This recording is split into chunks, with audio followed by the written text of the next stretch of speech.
We met at the gym. I was finishing my second set of incline bench when I heard her laugh.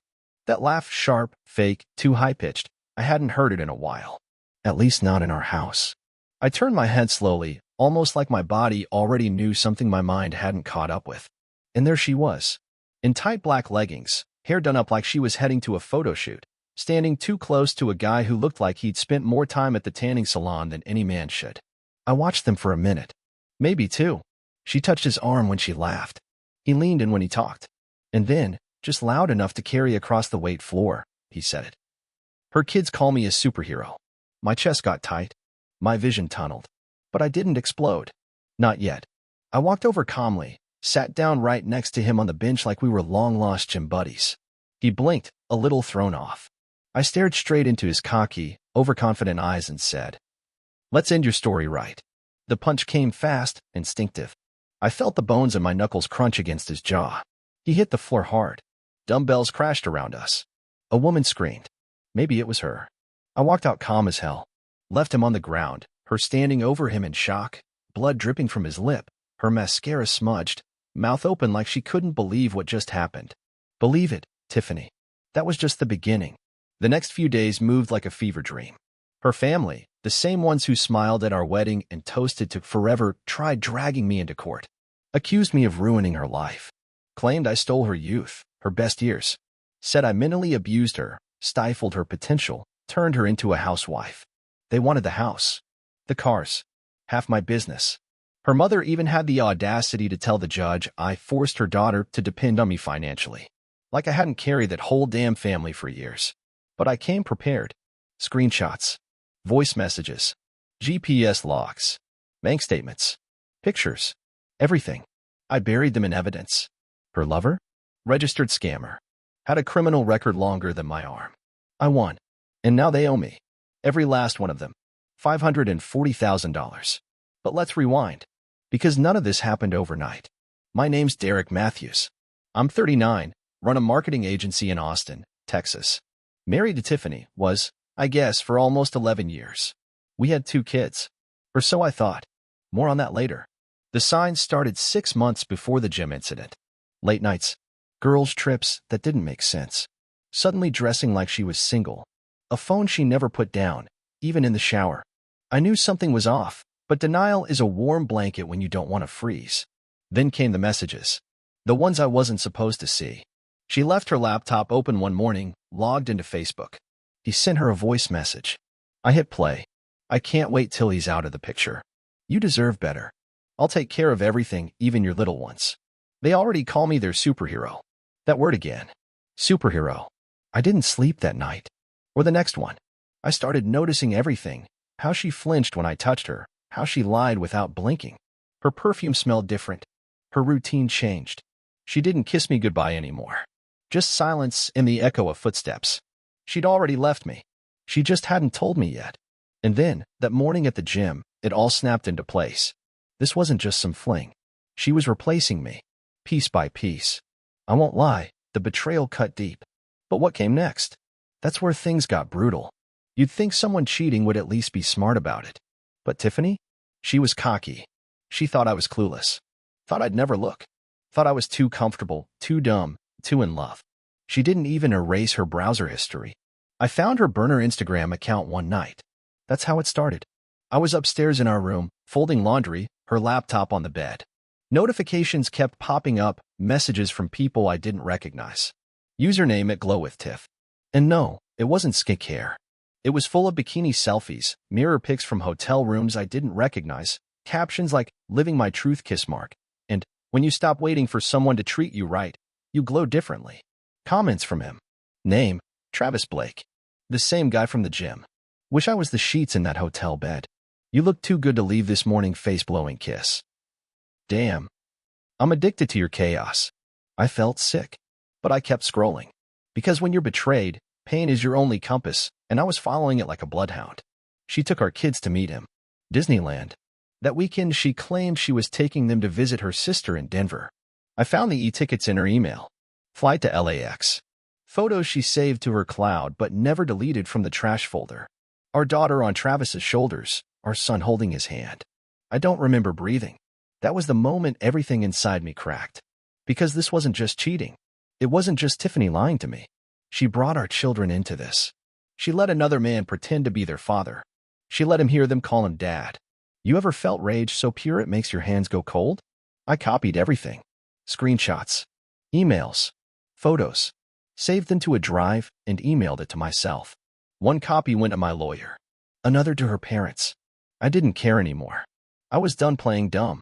That night, I waited for her in the kitchen. She came in at 11:43 p.m., perfume reeking of a nightclub and lies. She froze when she saw me sitting there. I slid my phone across the table, screen still lit up with one of her vacation photos. She didn't even try to deny it. Instead, she had the audacity to look me in the eyes and say, "You were boring, Derek. All you did was work. I needed someone who made me feel alive again." Alive? I built her a life with my bare hands. Paid for her college. Got her out of debt. Put a roof over our heads.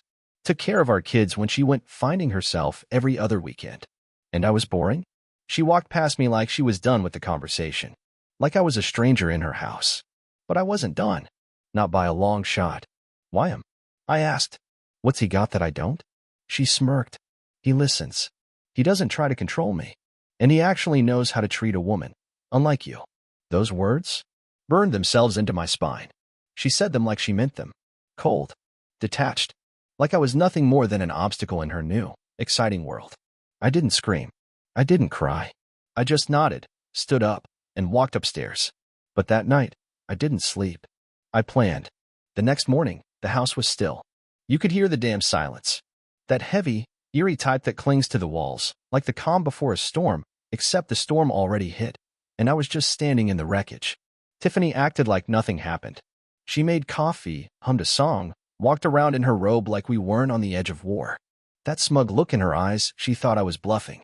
I sat at the kitchen table, laptop open, phone in hand, every file loaded and ready. Sit down, I said. Calm. Cold. She paused, then smiled that fake smile she always used when she was lying. Why? Are we finally going to talk about your temper? I ignored her jab. I know about Disneyland. I know about the hotel in Vegas. I know our daughter calls him Daddy Travis. Her smile dropped. Her mouth twitched, just for a second. That was all I needed. You left your laptop open. Your secret Insta. Your deleted emails. You really thought I wouldn't find it? She sat down slowly, no longer in control. For once, she wasn't running the show. Then came the switch. I watched her slip into full manipulation mode. Eyes wide. Soft voice. A hand reached across the table. Derek, listen, I didn't mean to hurt you. Things just got complicated. You work so much, and I felt invisible. I wasn't trying to replace you. Lies. All of it. Don't. I cut her off. You replaced me in your bed, in your life, and worst of all, in our kids' hearts. She started to cry. Not real tears. Performative. Just enough to make herself feel like the victim. It was just supposed to be fun at first. He made me feel alive. He said things you haven't said in years. I didn't mean for it to get this far. But it did. I leaned forward. You let him into their lives. You let them call him a superhero. That one hit her. She flinched. You know what he told me at the gym? I asked. He bragged about it. Said he was proud. That's when I realized, you're not even ashamed. You wanted me to find out. She opened her mouth, probably to blame me again, but I didn't let her. I was never perfect, Tiffany. I know I worked too much.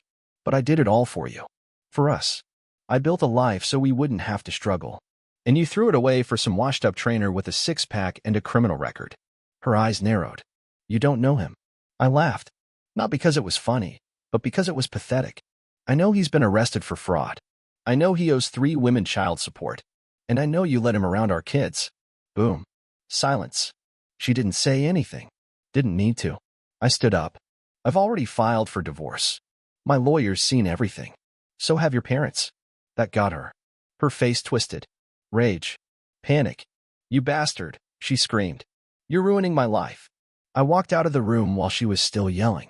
That morning, I packed a bag, kissed my kids goodbye, and moved into a condo downtown. I wasn't going to sleep under the same roof as that two-faced disaster another night. I thought the worst part was over. I was wrong. Because Tiffany wasn't done. Not even close. A week after I moved out, the war began. At first, it was quiet. Too quiet. Tiffany didn't call, didn't text, didn't scream at me through the phone. She just vanished. That's how I knew she was planning something. She was never the type to let go easily, especially when she couldn't control the story. And this time, I had ripped the script out of her manicured hands. Then the letters started coming. First, a notice from the bank. Someone had tried to access our joint account, the one I had already locked. Then an email from my business partner. A strange message had come in, claiming I was mentally unstable and emotionally violent during my marriage. No name, just an anonymous email. But I knew her style. Always sneaky. Always indirect. That way she could twist the truth later and act like the wounded one. She filed a restraining order request next. Claimed I had violent tendencies. Used the gym incident as proof. Never mind the fact that I had only hit Travis after he bragged about replacing me in my kids' lives. Never mind that Tiffany had been cheating for months. In her version, I was the monster who couldn't handle losing his woman. She wanted the house, the kids, and a fat chunk of my business. My lawyer, Kevin Sharp, brutal, worth every cent, called me that morning, reading the accusations like they were lines in a bad soap opera. He paused halfway through and said, "She's not trying to win, Derek. She's trying to ruin you." I knew. Oh, I knew. But the real punch? Her family jumped in. Her mother, Karen, a woman who once cried at our wedding and called me the best thing that ever happened to Tiffany, was now posting cryptic Facebook rants about narcissistic men who destroy women's lives. Her dad filed a civil claim against me. Said I manipulated their daughter into financial dependence. They wanted reimbursement. For what? I'll never know. Maybe for all the free vacations I paid for. Or the thousands I spent on their house when their roof caved in. They even demanded custody rights. Said I was emotionally harmful to my children and that Tiffany's new man, Travis the trainer, was more stable. I laughed so hard when I read that, I nearly choked on my coffee. But make no mistake, it wasn't funny. She tried to take everything. The home I built. The life I bled for. The company I grew from a garage office into a $1 million business. She wanted to erase me from my own story. And it almost worked. For 2 months, I was dragged through legal hell. Every day a new document. A new attack. My reputation took hits. Clients whispered. My staff gave me side eyes. People who once shook my hand now looked the other way. But I didn't break. I fought back. With evidence. With truth. With cold, calculated patience. I dropped a bombshell in court, surveillance footage from my home showing Travis entering while our kids were there, drunk. A report from a private investigator, detailing his arrests and restraining orders. Photos of Tiffany neglecting our children while she disappeared for spa weekends and retreats. The judge didn't even blink. Case dismissed. Full custody granted to me. She owes me $540,000 in damages. When the gavel hit the wood, I didn't smile. I didn't feel victorious. I felt free. But her face, that broken, bitter face, burned into my memory. She didn't cry. Didn't scream. She just whispered, "This isn't over." And deep down, I knew she meant it. Winning in court should have felt like the end. Like I could finally breathe, finally move on. But freedom doesn't come when you're still dragging chains. And the chain I couldn't shake was doubt. It started the night I moved my kids into the condo. I looked at them, my daughter, Ava, 10, smart like her mother but with my eyes, and my son, Mason, 7, full of questions, wild energy, and a crooked smile that never failed to crack my heart open. But something kept gnawing at me. That voice message. The one I'd found on Tiffany's burner account. I remembered it word for word. I don't care what his name is. Mason's mine. Ava knows. I don't have to explain anything. I brushed it off at the time, thinking it was just more of Travis's delusions. But now I had to know. I stared at Ava that night as she slept, curled up with her stuffed koala. Mason had already passed out on the couch, one leg hanging off. I wanted to believe they were mine. I needed to believe. But belief wasn't enough anymore. So I did it. Quietly. Carefully. I sent for the kits. Did the swabs when they were brushing their teeth. Made it a game. Told them it was for a science project. Mailed the results in the next day. The wait was the worst part. 10 days of torture. 10 days of pretending everything was fine while my insides felt like acid. I couldn't sleep. Couldn't eat. And Tiffany, she kept texting. Accusations, insults, then weirdly sweet apologies laced with manipulation. The kids miss me. You're poisoning them against me. You're not the man I married. You'll always be a bitter little coward. That last one almost made me laugh. Almost. When the email finally came, I waited a full hour before opening it. I stared at the screen like it might explode. My hands trembled when I clicked the file. First page, Ava. Probability of paternity, 99.9999%. I exhaled. Shoulders dropped. Chest loosened. She was mine. She was mine. Second page, Mason. I knew before I saw the number. Knew from the way my pulse dropped, the stillness in the room, the chill in my fingers. Probability of paternity, 0%. I couldn't move. Couldn't blink. The world went quiet. Even the cars outside felt like they stopped. He wasn't mine. 7 years. 7 birthdays. Countless sleepless nights, scraped knees, bedtime stories, science projects, doctor's visits. 7 years of loving a boy who wasn't even mine by blood. But it didn't change how I felt about him. Not even for a second.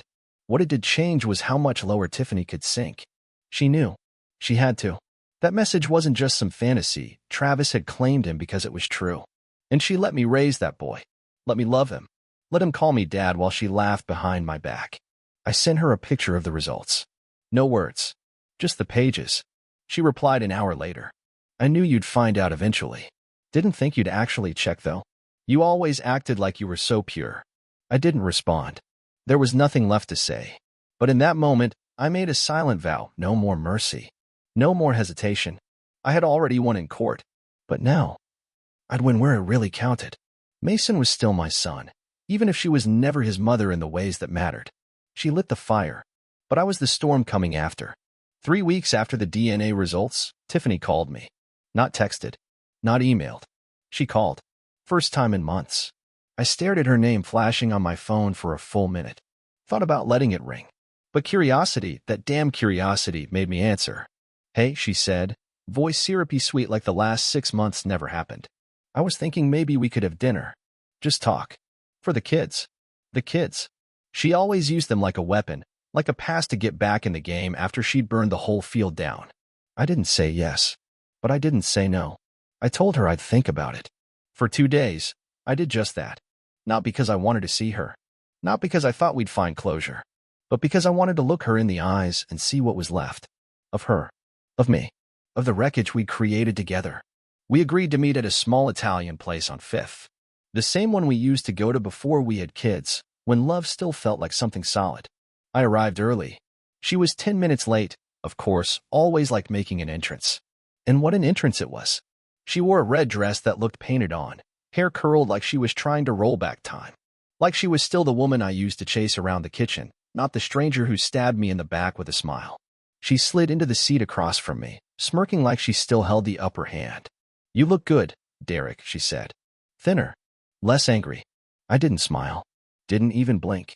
I'm here for one reason, I said. You wanted to talk. So talk. She let out a fake little laugh. Can't we just enjoy the meal first? No war zone tonight. I let her order. She picked wine, appetizers, her favorite pasta like we were on some twisted date.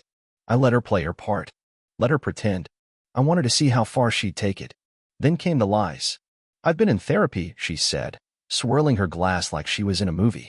Trying to understand why I sabotaged everything. I had this hole inside me, and Travis, he filled it. It wasn't love.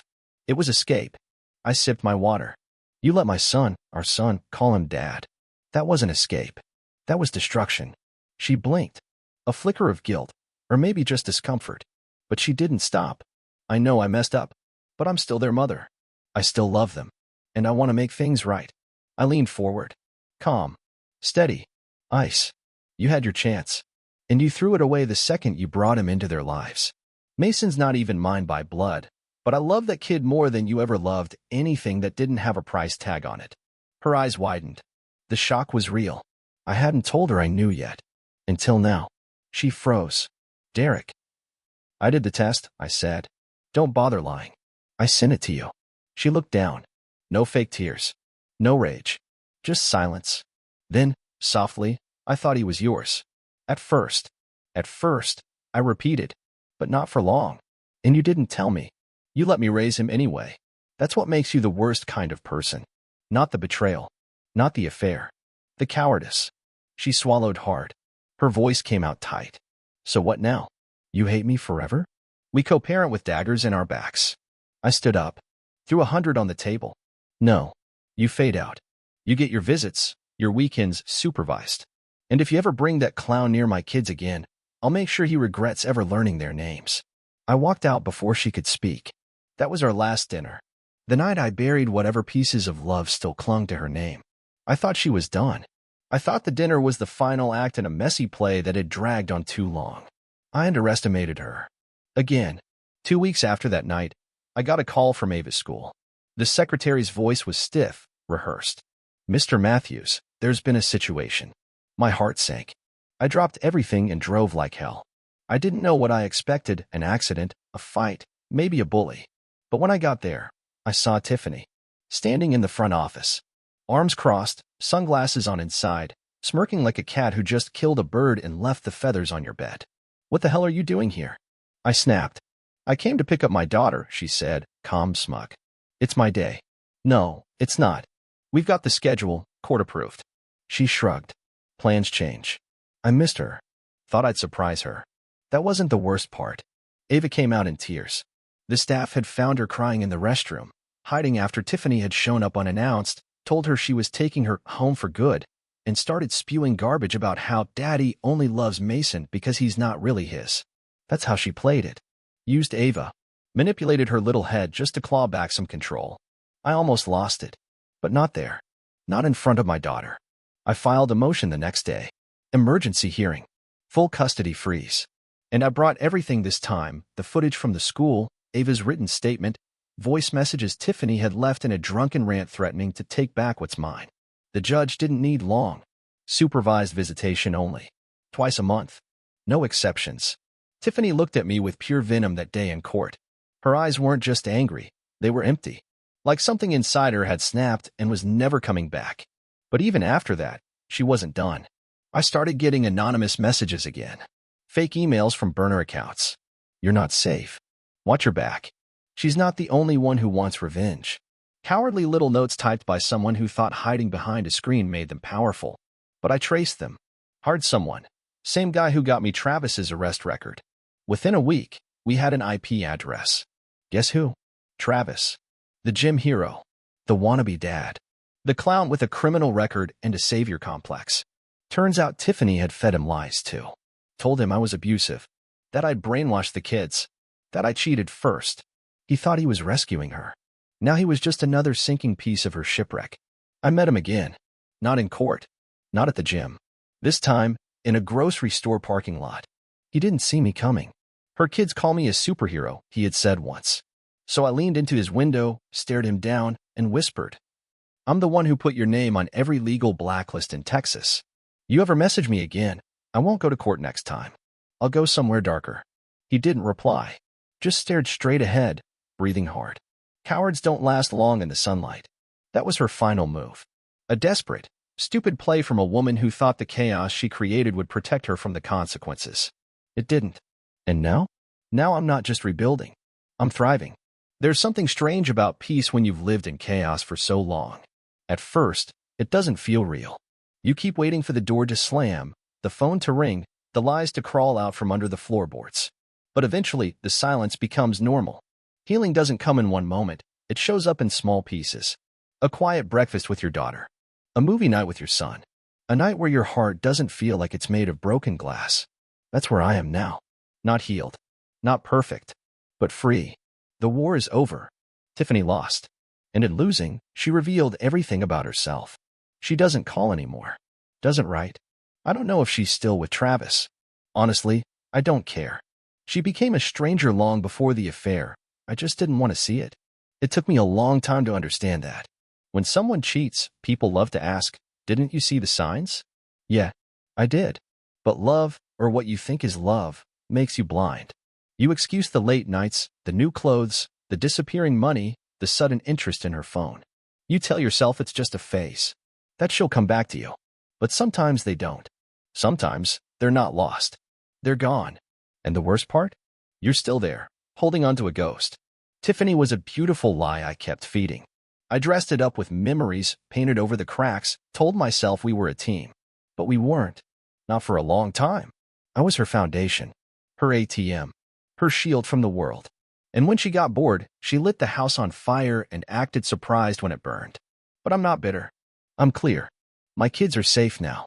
Ava still struggles sometimes. She misses her mother, in the way only children can miss someone who hurt them. Mason, he knows.